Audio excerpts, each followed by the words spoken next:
Good morning, guys. Let's get ready together while we just chat about my childhood. Yeah.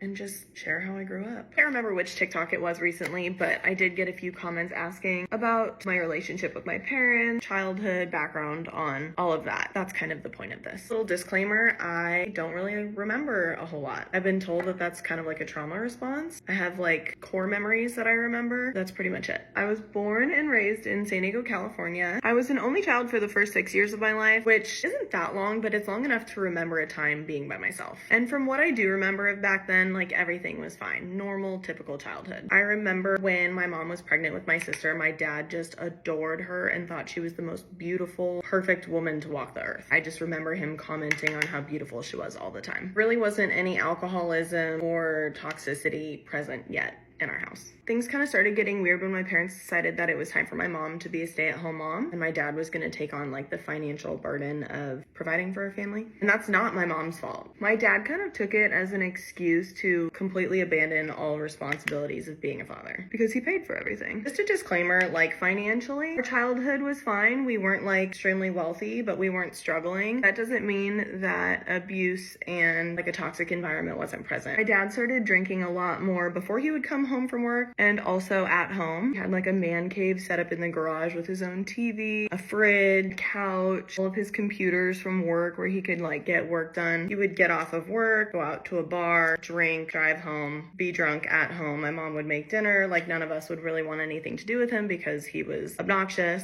He would drink all night in the garage. He'd get aggressive or annoying or like super, super happy annoying. There's different moods. And oftentimes he would just pass out there. I remember waking up, hearing my parents fighting and like watching from the rail, the stairs, about him being unsafe drinking and driving, about not being involved with us as a family. And he would always throw money back in my mom's face. Why make all the money? Which was a dick move. I kind of knew things were like not great and they were headed downhill fast. It was probably like 13, 14 when I started really noticing it as like an everyday thing. And when it got to the point where it was like really depressing and affecting my everyday life, it was probably like 15, 16. I remember writing on my whiteboard one time, I was so mad at my dad talking about like, I can't believe I have an alcoholic father, blah, blah, blah, blah, blah. And I like left it in my room because I like wanted them to read it. And I got in so much trouble for that.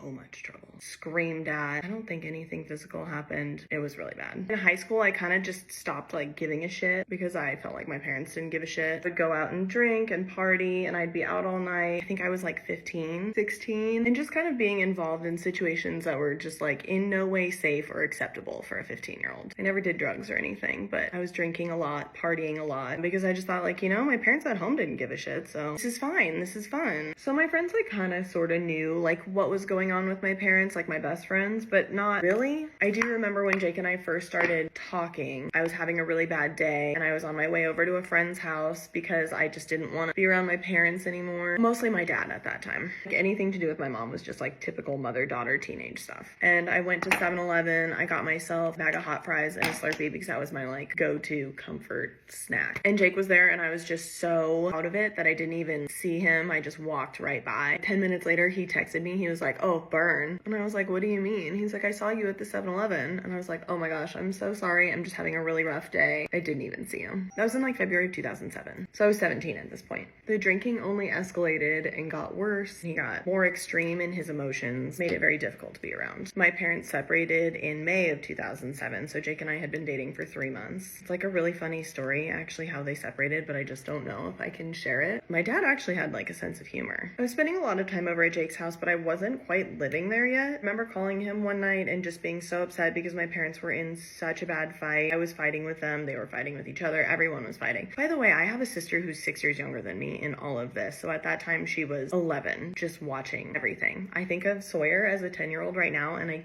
cannot even imagine him having to live through and just watch all of that. So I called Jake one night. I had him come pick me up. I was just like bawling, crying in the car. He pulled over on the street behind us and I thought he was gonna for sure break up with me. I had too much baggage. Everything was crazy. And he was just like, you know, like, I'm really sorry that you're going through this. And I just want you to know I'm always gonna be there for you. And I'm not gonna leave you. He was just really, really like sweet and supportive. And then he brought me back to his house. He read me a passage from the Bible in James about perseverance perseverance. And it may have been the first time that I stayed over at their house. His parents were very, very understanding of everything that was going on. They had also interacted with my dad and kind of knew like it was not a good situation.